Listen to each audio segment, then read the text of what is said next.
نہیں بالکل وہاں پہ اب میڈیا کے ذریعے سے ظاہر ہے کہ بتایا تو جا رہا ہے، مگر وہاں پہ اثر کتنا ہوگا اور اس کا وہ چیک کون رکھے گا کہ وہاں پہ لوگوں کو پہنچ رہا ہے کہ نہیں پہنچ رہا؟ امیڈیٹلی دیکھیں جو وہاں پہ ضرورت تھی، لوگوں نے کہا ہم تو سڑکوں کے کنارے پہ بیٹھے ہیں، ٹینٹ ان کے پاس موجود نہیں تھے۔ میں صرف پنجاب کی دو تین اضلاع جہاں میں گئی ہوں وہاں پہ بات کر رہی ہوں، اور میں خیبر پختونخوا کے حوالے سے بھی، لیکن چونکہ خیبر پختونخوا میں محدود علاقے تھے جہاں پہ یہ سب کچھ ہوا، یہ ساری چیزیں ہوئی، مگر جو دوسرے علاقے تھے وہاں پہ بہت زیادہ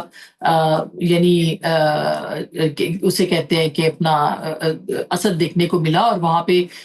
لوگوں نے رسپونڈ بھی اس طرح سے نہیں کیا ہے، حکومتوں نے رسپونڈ نہیں کیا، یا بہت سارے جو اعلیٰ عہدیدار ہیں انہوں نے اس طرح سے کام نہیں کیا۔ تو آپ یہ دیکھیے کہ محدود پیمانے پہ بھی ہمیں وہاں پہ نظر نہ آیا کہ لوگوں کے پاس ٹینٹ موجود نہیں ہے، سر چھپانے کی جگہ نہیں ہے، اوپر سے بارش ہو رہی ہے۔ پھر ان کے جو دوسرا بڑا مسئلہ جو ہمیں پنجاب میں دیکھنے کو ملا وہ تھا مال مویشی کے لیے۔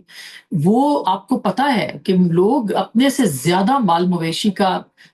کی پرواہ کرتے ہیں یا ان کا خیال رکھتے ہیں۔ پنجاب کے اندر خاص کر کے کسی کی بھینس مر جائے، کسی کا اس کا بچڑا مر جائے، یا کوئی گائے مر جائے، تو لوگ تعزیت کے لیے آتے ہیں، بالکل اس طرح جس طرح بڑے لوگوں کی یعنی کسی انسان کے مرنے کی تعزیت کے لیے آتے ہیں۔ تو اس کی اہمیت جو ہے وہ اتنی زیادہ ہے۔ اب لوگ پتہ ہے وہاں پہ یہ کہہ رہے تھے ہم تو بھوکے رہ لیں گے، ہمارے جانوروں کا کیا ہوگا؟ ہمارے جانوروں کے لیے چارہ ہمیں چاہیے۔ اچھا، پھر جو عورتیں ہیں ان کے سینیٹری کے ایشوز ہیں، ان کے جو حاملہ خواتین ہیں ان کے مکمل چیک اپ کی وہاں پہ ضرورت ہے۔ پھر ان جو بچے ہیں ان کے لیے وہاں پہ جو ٹرامیٹائزڈ ہیں بچے کہ بھئی ہوا کیا، اچانک پانی آ گیا، اچانک انہوں نے دیکھا کہ اتنا بڑا ریلا، گھروں سے وہ ڈسپلیس ہوئے ہیں، تو عورتیں اور بچے جو ہیں وہ تو ابھی تک یہ سمجھنے سے قاصر ہیں کہ ہوا کیا۔ تو نفسیاتی مسائل اپنی جگہ ہے، پھر پانی اترے گا تو وبائی امراض جو ہیں وہ جس طرح سے پھوٹیں گی۔ سب سے بڑا ایشو جو ہے وہ عورتوں کا، ایک تو ان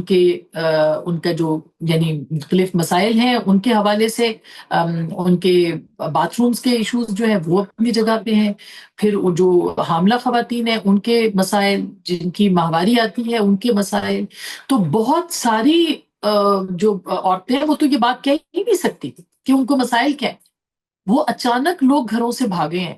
اچانک نکلے ہیں لوگ گھروں سے، ان کو پانی دیکھ کے صرف انہوں نے اپنے جانور بچائے ہیں، یا جو جمع پونجی ان کی تھی وہ اٹھائی ہے، اس کے علاوہ وہ نہیں کچھ بھی اٹھا سکے۔ تو سب سے پہلے ٹینٹ، پھر جانوروں کا اور انسانوں کا چارہ، اور پھر ظاہر ہے کہ عورتوں کے جو مسائل ہیں ان کو ایڈریس کرنے کی ضرورت ہے، جو کہ بہت گمبھیر ہے، خاص کر کے جو حاملہ خواتین ہیں ان کے۔